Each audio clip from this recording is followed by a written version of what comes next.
Assalamualaikum warahmatullahi wabarakatuh.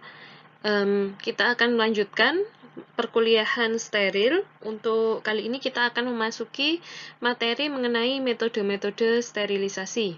Nah, pada pertemuan kali ini nanti kita akan belajar tentang konsep sterilisasi dengan metode panas ya. Untuk pertemuan berikutnya nanti akan saya sampaikan sterilisasi dengan metode gas dan juga radiasi. Untuk kali ini kita bahas dulu yang metode sterilisasi panas.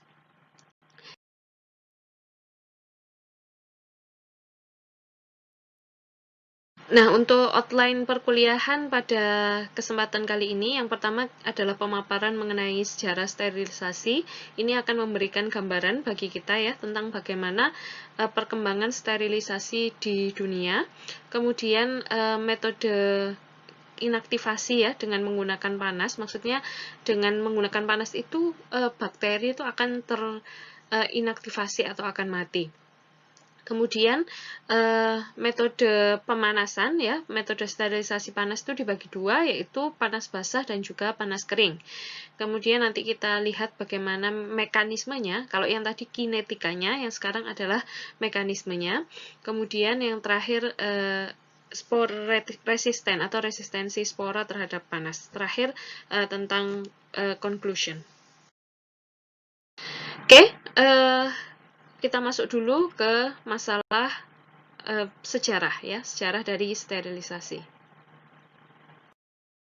Nah, sterilisasi itu sebenarnya memang baru dikenal di era kedokteran modern ya, akan tetapi di masa lalu sebenarnya orang itu sudah banyak menggunakan metode ini, hanya mereka belum menyebut ini sebagai sterilisasi dan belum ada landasan, dalam arti belum ada dasar ilmiah kenapa mereka melakukan hal tersebut, hanya berupa pengalaman saja. Nah, pada tahun 3000 sebelum Masehi itu ya, kita tahu di Mesir, di kebudayaan Mesir itu sudah ada praktek pembuatan mumi atau mumifikasi. Biasanya mayat atau jenazah raja-raja ya yang sudah meninggal itu tidak dikuburkan seperti saat ini, itu tapi diberikan suatu bahan ya yang disebut dengan balsam.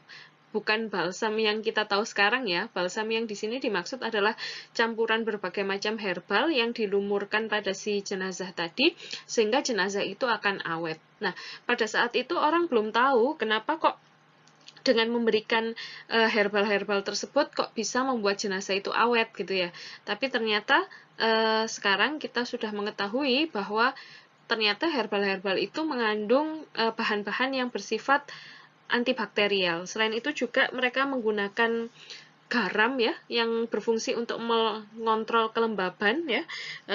Karena kalau lembab itu kan pasti akan ditumbuhi bakteri.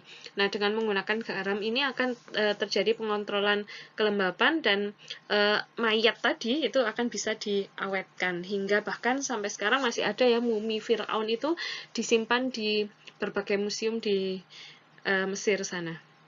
Kemudian di era Yunani kuno ya, itu ada suatu karya sastra ya bisa dibilang, Odyssey judulnya, di mana di dalam naskah tersebut atau manuskrip tersebut dikatakan bahwa ada seorang nurse, seorang perawat bernama Euriclea yang dia menggunakan sulfur yang digunakan untuk membersihkan suatu ruangan ya.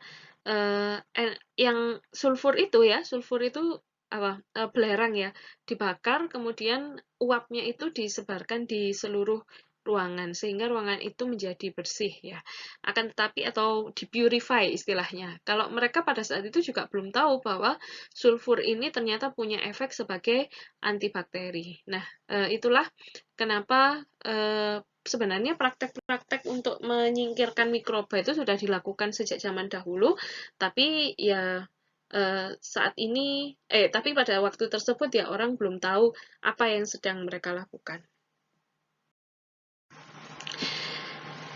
Pada perkembangan selanjutnya ada Hippocrates. Hippocrates ini kan juga sudah sering kita dengar sebagai seorang filosof ya, pada sekitar tahun 460 sebelum Masehi. Nah, dia menggunakan wine. Wine itu Anda tahu ya, dari anggur ya, yang digunakan untuk mengirigasi luka sehingga luka itu tidak memborok gitu ya, tidak menjadi tidak menjadi lebih buruk keadaannya. Nah, sebenarnya praktek itu sekarang kan juga kita lakukan gitu ya, memberikan antiseptik ya, memberikan pembersihan pada permukaan kulit sehingga kulit itu menjadi lebih bersih ya. Kalau prakteknya sekarang seperti orang pakai hand sanitizer itu kan juga basisnya alkohol. Nah, kalau di zaman dahulu mereka tidak menggunakan alkohol sintetik ya, yang dipakai adalah dari wine. Kemudian setelah Hippocrates, dalam perkembangan selanjutnya itu adalah Galen. Ya, Galen ini juga salah satu tokoh di Romawi yang sangat terkenal di dunia farmasi ya. Sekarang masih ada sediaan Galenicum yang juga kita pelajari ya. Masih ada yang masih kita pelajari. Nah, di sini Galen ini memperkenalkan cara-cara untuk merebus instrumen atau alat-alat yang digunakan untuk merawat luka para gladiator ya, para petarung ya. Kalau Anda pernah nonton film judulnya Gladiator, itu kan petarung itu ya, orang Romawi itu. Nah, itu. Jadi si Galen ini ketika merawat para petarung ini, dia menggunakan alat-alat yang sudah dididihkan terlebih dahulu. Kenapa kok demikian? Karena dengan proses pendidikan tadi bakteri-bakteri itu akan mati. Cuman kan pada saat tersebut dia belum tahu bahwa sebenarnya yang dilakukan itu adalah fungsinya membunuh bakteri. Kemudian Avicenna ya, Avicenna pada tahun 980 sampai 1046 Masehi itu mengatakan di Al-Qanun ya. Jadi bukunya Avicenna itu sangat terkenal, The Canon of Medicine ya, ada bukunya hingga saat ini masih tersimpan di berbagai perpustakaan dan sudah diterjemahkan ke dalam bahasa Inggris dan berbagai bahasa ya, yang banyak menjadi landasan ilmu kedokteran pada masa tersebut.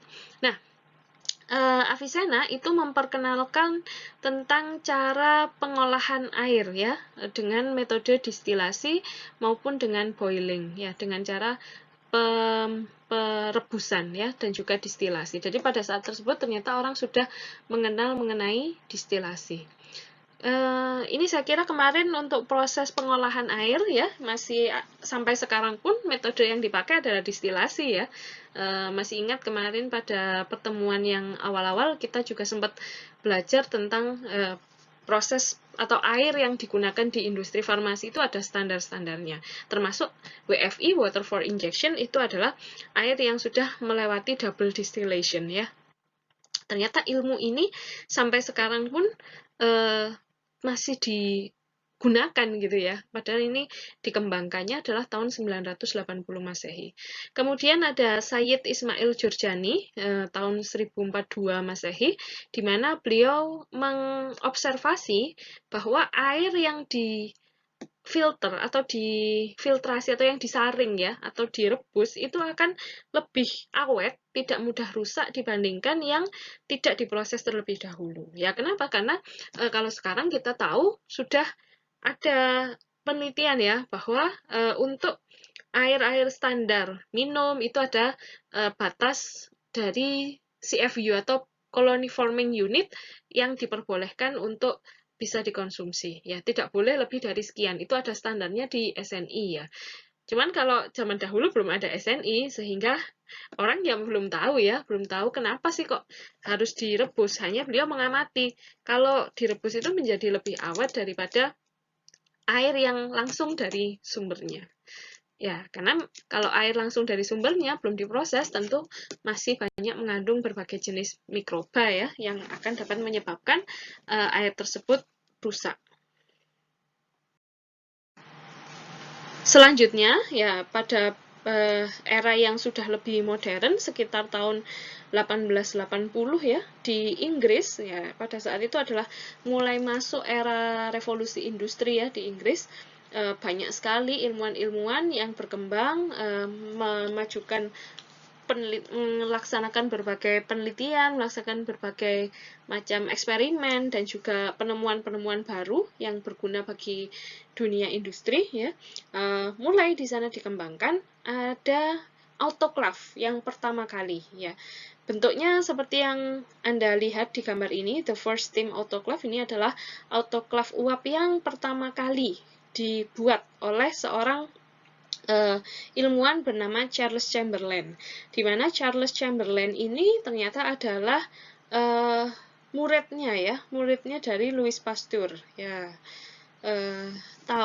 Dia pertama kali membuat ini autoclave. Bentuknya ya mirip ya dengan autoclave yang kita kenal sekarang dengan steam, pressure steam. Jadi prinsipnya ya sama dengan yang autoclave saat ini, dengan air yang dididihkan kemudian membentuk uap air ya, uap air jenuh pada satu ruangan tersebut sehingga tekanannya menjadi tinggi. Nah, karena tekanannya tinggi maka suhu uapnya itu bisa mencapai lebih dari 100 derajat Celcius, dimana kalau sekarang kita tahu 121 derajat Celcius untuk overkill. Nah, dengan suhu sekian itu bisa dipastikan bahwa bakteri maupun spora maupun endotoksin itu akan bisa eradikasi atau sudah bisa diinaktivasi itu. Jadi ini adalah model pertama ya dari autoclave ya. Nah, ini yang sebelah kanan, paling kanan ini adalah Louis Pasteur ya.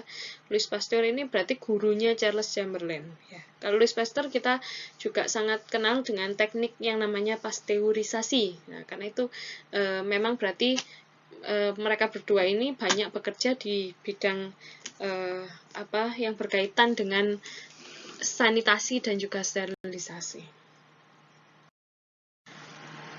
Kemudian Robert Koch ya, Robert Koch ini juga mengembangkan suatu alat juga untuk desinfeksi ya, untuk membersihkan atau untuk mensterilkan ya bahan maupun alat-alat ya. Ini pertama kali dia mengembangkan non-pressure flowing steam ya. Berarti kalau yang autoclave tadi kan tekanan prinsipnya. Kalau yang si Robert Koch ini adalah non-pressure, jadi tidak ada tekanan dan udara itu mengalir ya di dalam sistemnya ya. Jadi prinsipnya agak berbeda. Nah, di sini digunakan untuk apa? Jadi alat ini digunakan untuk barang-barang yang digunakan saat operasi, yang dipakai oleh para dokter dan perawat pada saat operasi, misalkan linen, dressing, pakaiannya ya, gown ya, pakaian pelindung dirinya itu juga diproses di sini ya. Sehingga kenapa sih kok flowing ya, steamnya kok flowing? Karena kalau tidak ada flow, tidak ada aliran, itu nanti akhirnya akan basah ya. Ketika sudah selesai di proses sterilisasi, uapnya itu kan ketika suhunya turun, uap itu akan mengembun. Nah, karena mengembun itu akan menjadi basah ya di barang-barangnya tadi. Sehingga dibuat flowing steam sterilizer. Nah, kalau sekarang bagaimana? Kalau sekarang di rumah sakit, nanti kita akan melihat videonya, itu sterilisasi dilakukan oleh bagian CSSD. Nah, itu nanti kita akan lihat juga bagaimana di bagian CSSD itu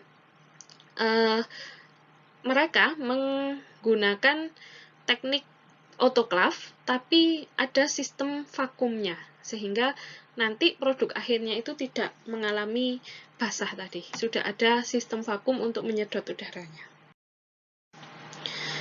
Next, ini adalah kinetika inaktivasi dengan menggunakan panas. Sebenarnya, apa sih tujuannya melakukan proses termal atau proses pemanasan dalam sterilisasi?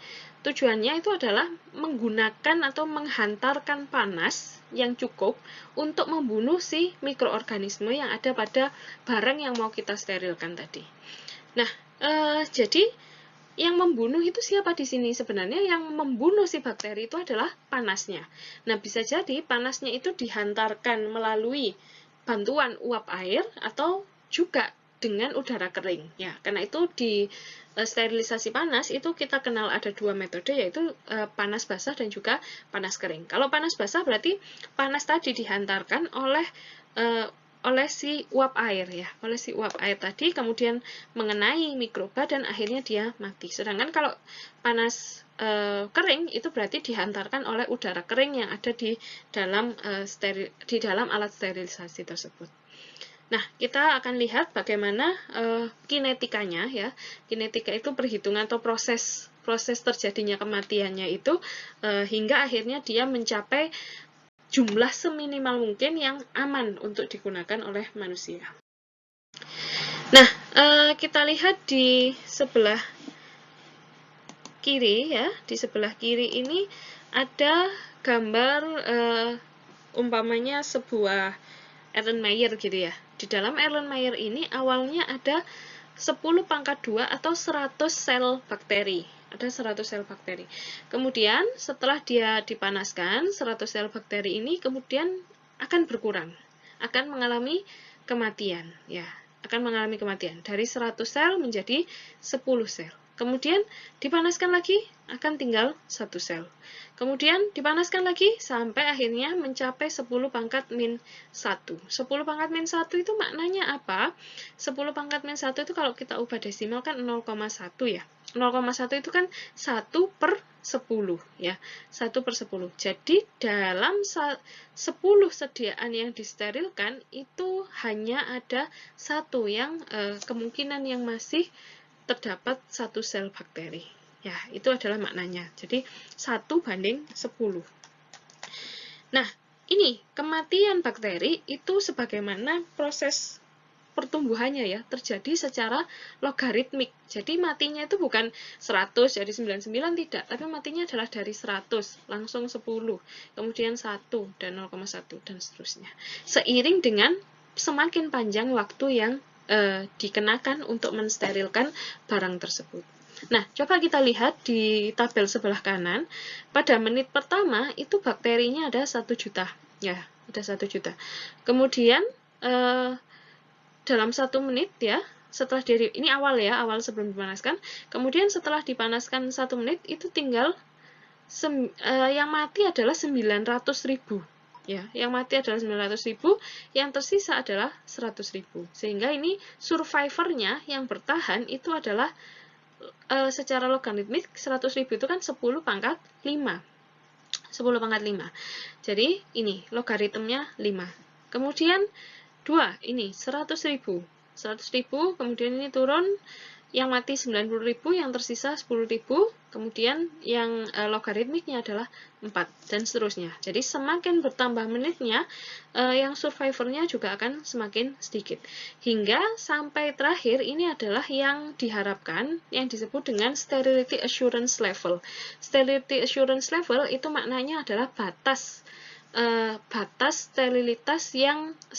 jaminan sterilitas yang harus dipenuhi oleh suatu sediaan. Itu adalah 10 pangkat min 6. 10 pangkat min 6 berarti 1 per 1 juta. 1 per 1 juta itu berarti apa? Dalam 1 juta sediaan yang disterilkan hanya 1 sel bakteri saja yang dimungkinkan masih ada di sana. Nah, ini adalah bagaimana proses kematian atau kinetika bakteri itu terjadi secara logaritmik. Ya, ini sangat penting Anda harus ketahui, termasuk juga pada kondisi sekarang. Baru saja ada satu publikasi yang dirilis bahwa untuk pembunuhan ya bakteri yang efektif, bukan bakteri, untuk si COVID-19 itu adalah pada suhu 90 derajat ya, insya Allah nanti coba saya carikan jurnalnya. Pada suhu 90 derajat ini dengan waktu minimal selama 15 menit ya, itu 92 derajat kalau tidak salah, 92 derajat dengan waktu 15 menit itu yang paling efektif untuk menginaktivasi virus ya, salah satunya contohnya COVID-19 ini. Nah, bakteri juga demikian, jadi kalau dalam kasus ini, selama 12 menit, itu yang tersisa hanyalah 1 per 1 juta. Ya, 1 per 1 juta. Oke, selanjutnya kita akan membahas parameter-parameter yang seringkali digunakan dalam proses sterilisasi ya, bagaimana kita menilai proses sterilisasi itu. Nah, parameter yang pertama itu disebut dengan nilai D, kemudian ada nilai Z. Nah, ini maknanya apa? Sebelum kita masuk ke makna dari nilai D maupun nilai Z ini, kita harus tahu dulu mengenai grafik ini. Nah, grafik ini sebenarnya adalah merupakan gambaran dari tabel pada slide sebelumnya.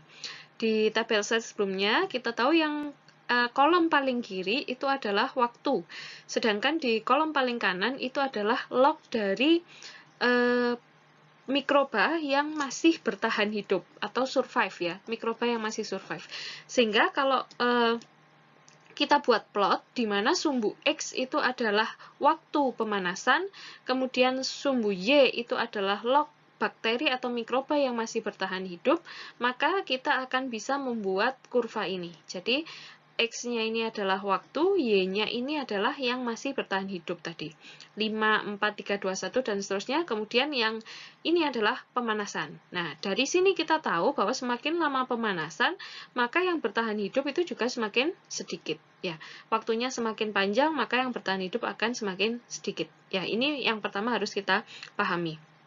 Nah, nilai D itu adalah decimal reduction time. Ya, nilai D kita ingat D itu decimal reduction time itu adalah didefinisikan sebagai waktu dengan satuan menit pada suhu konstan yang dapat menurunkan populasi secara viabel dengan 1 min log 10.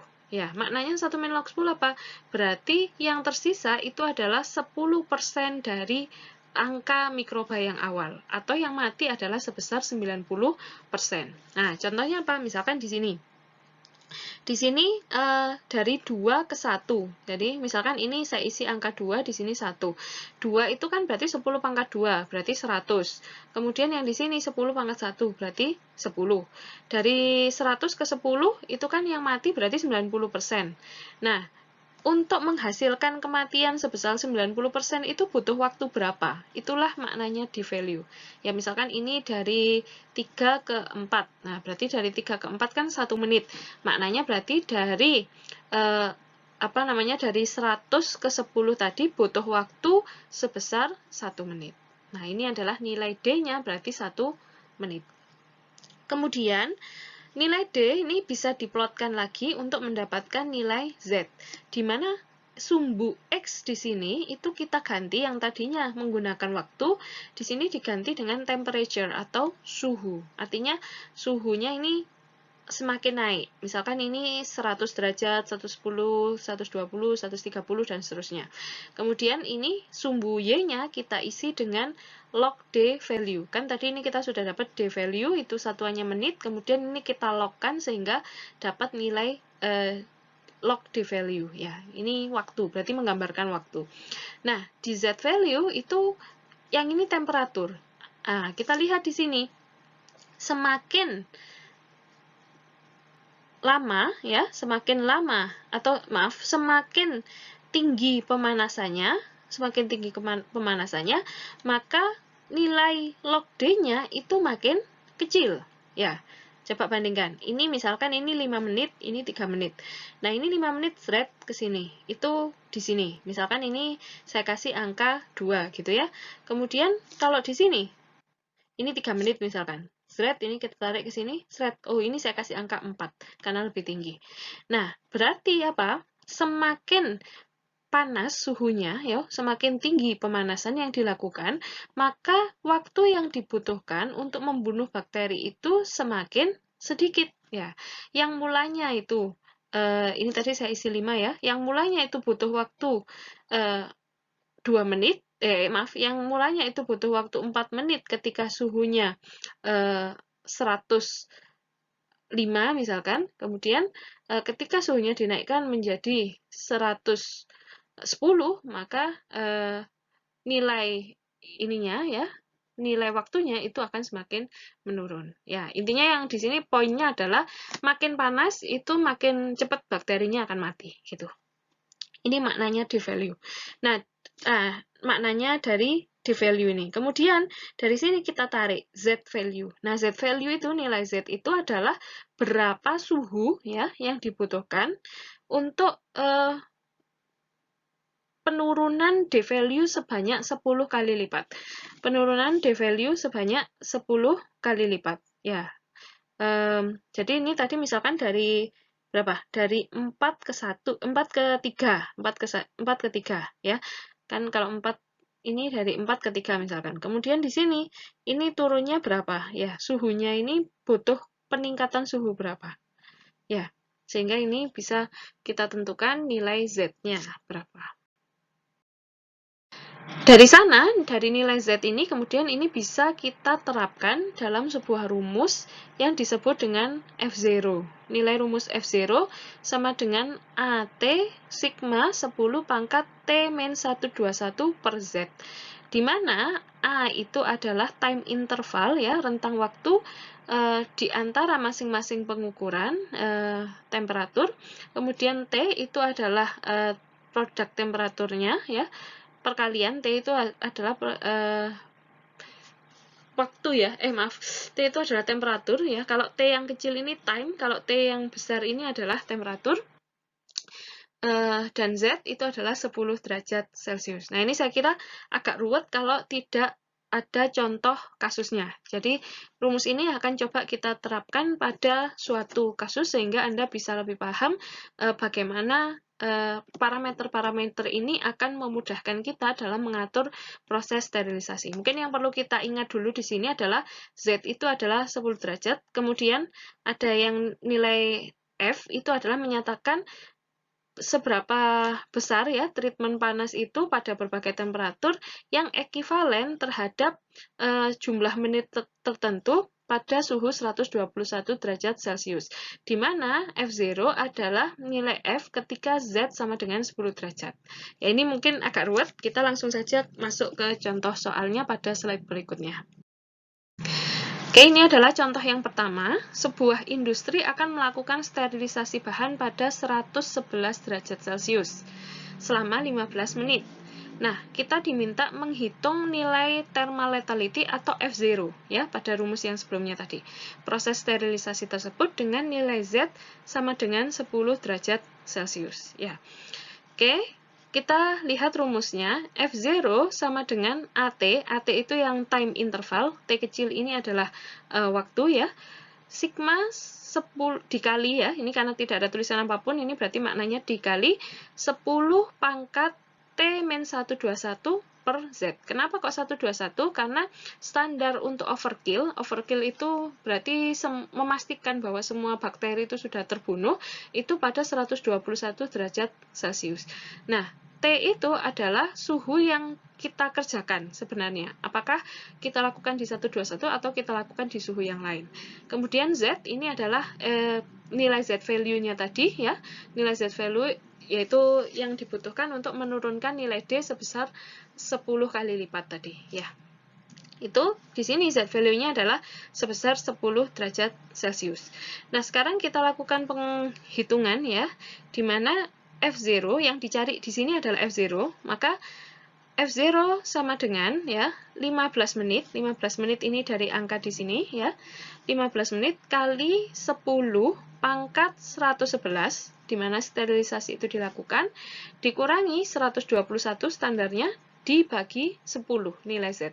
Maka kita akan menemukan 15 kali 10 pangkat min 10 per 10.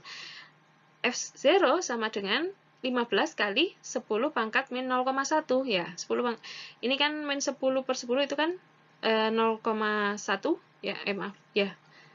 Min 1, maaf. Min 1, 10 pangkat min 1 itu sama dengan 0,1. Sehingga hasilnya adalah 15 kali 0,1 sama dengan 1,5. Artinya angka ini apa? Artinya adalah 15 menit sterilisasi pada suhu 111 derajat Celcius itu ekuivalen dengan sterilisasi 1,5 menit pada suhu 121 derajat Celcius. Ya, ini jadi semakin lama proses semakin tinggi suhunya, itu pemanasannya, sterilisasinya menjadi lebih cepat ya. Yang di 121 dia hanya butuh waktu 1,5 menit, sementara pada 111 itu butuh waktu sampai 15 menit. Ini adalah cara perhitungan F0. Sekarang coba kita lihat contoh yang lain. Contoh yang kedua, ini masih berhubungan dengan soal yang tadi. Ini hanya saya balik supaya Anda bisa memahami konsep dari permasalahan tersebut. Di sini sebuah industri akan melakukan sterilisasi pada 111 derajat Celcius. Diketahui nilai F0-nya 1,5 ya. Kemudian nilai Z-nya itu adalah 10 derajat Celcius. Nah, kita diminta menghitung interval waktu yang dibutuhkan agar proses sterilisasi itu ekuivalen dengan 121 derajat Celcius. Jadi, misalkan pada kondisi di mana bahan-bahan atau alat kesehatan yang kita sterilkan itu tidak tahan pemanasan, maka suhunya tidak bisa kita paksakan di 121. Kita terpaksa harus menurunkan suhunya di bawah suhu tersebut, namun tetap harus bisa memenuhi standar sama dengan 121 derajat Celcius. Nah, caranya ngitung bagaimana? Nah, caranya adalah F0-nya kita masukkan 1,5 sama dengan AT ya, time interval yang dicari, kali 10 pangkat 111 di mana suhu itu dilakukan, sterilisasi itu dilakukan, suhunya berapa? Min 121 standarnya per 10. 1,5 ya, AT kali 10 pangkat min 1 atau 0,1 sehingga ketemu AT-nya sama dengan 15 ya. 1,5 per 0,1 sama dengan 15. Artinya apa? Artinya sama seperti tadi. Butuh waktu 15 menit sterilisasi pada suhu 111 derajat Celcius agar ekuivalen dengan sterilisasi 1,5 menit pada 121 derajat Celcius. Nah, artinya tadi semakin rendah suhunya, maka waktu sterilisasinya menjadi lebih panjang. Tapi berapa panjangnya itu harus kita hitung dengan menggunakan rumus F0 ini. Contoh yang ketiga. Ya, contoh yang ketiga ini masih mirip juga dengan yang sebelumnya. Tapi ini dengan kondisi yang berbeda ya. Sebuah industri akan melakukan sterilisasi bahan pada 115 derajat Celcius. Diketahui nilai F0 sama dengan 1. Ya, nilai F0 sama dengan 1 maknanya apa? Berarti 1 menit ya, 1 menit 121 derajat itu ekuivalen dengan berapa gitu. Dan nilai Z-nya 10 derajat Celcius. Hitunglah interval waktu yang dibutuhkan agar proses sterilisasi ekuivalen dengan 121 derajat Celcius. Nah, sama ini kasusnya seperti tadi, kita diminta untuk menghitung waktunya ya. F0 sama dengan 1, AT dicari kali 10 pangkat 115 min 121 bagi 10. Ya, ketemu AT-nya adalah 4. Silakan ini sambil dihitung di kalkulatornya masing-masing, dipastikan apakah benar angkanya memang diperoleh demikian. Nah, dari hasil ini diperoleh time intervalnya sama dengan 4, di mana maknanya adalah butuh waktu 4 menit sterilisasi pada 115 derajat Celcius agar ekuivalen dengan sterilisasi 1 menit pada 121 derajat Celcius. Berarti 4 kali lipat ya, 4 kali lipatnya untuk mencapai yang sama ya. Kalau yang di 121 dia hanya 1 menit sudah bisa, yang di 115 itu harus 4 kalinya ya, suhu yang dibutuhkan. Waktu yang dibutuhkan itu adalah 4 kali lipatnya dibandingkan pada 121 derajat Celcius.